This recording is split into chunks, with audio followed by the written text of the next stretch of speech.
Video ini dibawakan kepada anda oleh Crunchies. Sekali ngap tak cukup sebalang.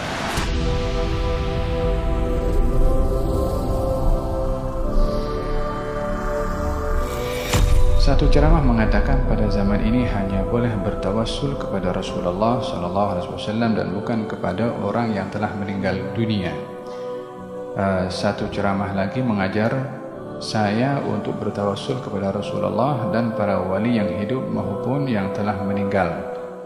Boleh Habib bantu saya menjelaskan perkara ini? Amur Ramadah, musim kebuluran panjang di zaman Sayyidina Umar bin Khattab. Ramai orang-orang yang kebuluran waktu itu sehingga datang seorang ke kubur Nabi SAW. Katanya, "Wa Muhammadah, ayah Muhammad, umatmu dalam keadaan susah ini karena kebuluran dan juga kelaparan, sehingga kambing itu kalau disembelih tak ada dagingnya, tulang saja." Maka malam tu sahabat tadi mimpi Nabi. Katanya, sampaikan salam kepada Umar, bagi tahu hendaklah dia bersikap cerdik dan pandai. Datang orang ini kepada Sayyidina Umar, diberitahukan, maka Sayyidina Umar ambil benda ini serius. Maka pada akhirnya Sayyidina Umar memegang tangan Abbas bin Abdul Muttalib.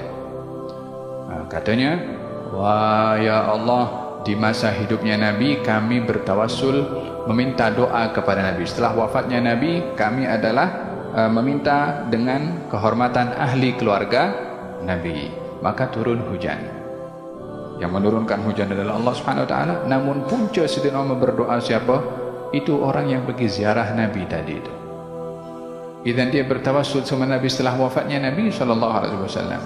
Adapun doa Sayyidina Umar memegang tangan Abbas adalah ingin memberitahukan bahwasanya bertawassul itu bukan hanya kepada Nabi, tapi kepada orang-orang yang dekat dengan Nabi, baik dari segi nasabnya atau karena ilmunya. Yang mendatangkan manfaat itu zatnya Nabi atau Allah? Allah Subhanahu wa taala. Yang dapat menolak mudarat itu zatnya Nabi sendiri atau Allah? Tetap juga Allah Subhanahu wa taala. Kalau yang mendatangkan manfaat Allah dan menolak mudarat itu juga adalah Allah, adakah itu hanya terbatas kepada kehidupannya Nabi sehingga setelah wafatnya Nabi Allah dah tak boleh lagi mengelak mudarat atau mendatangkan manfaat dengan bertawassul kepada Nabi? Siapa yang boleh membatasi kuasanya Allah dalam memberikan manfaat atau menolak mudarat? Tak ada sesiapa. Tak ada halangan nak berdoa tanpa bertawassul. Adakah orang berdosa kalau tidak bertawassul? Tidak. Nak berdoa, saya tak tenanglah hati saya kalau bertawassul, macam orang kaum musyrikin dengan berhala-berhala ketika bertawassul kepada Allah Subhanahu wa taala. Yang pertama, dia kena faham kaum musyrikin ketika bertawassul dengan berhala meyakini berhala sebagai Tuhan. Saya tak selesa kalau bertawassul, takut menyerupai orang musyrikin. So, tafadhal, silakan, jangan bertawassul.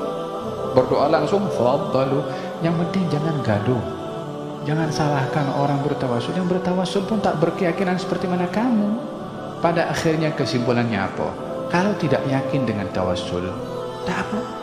Tawassul itu sendiri adalah menjadikan perantara untuk mendapatkan kebaikan dari Allah Subhanahu wa taala.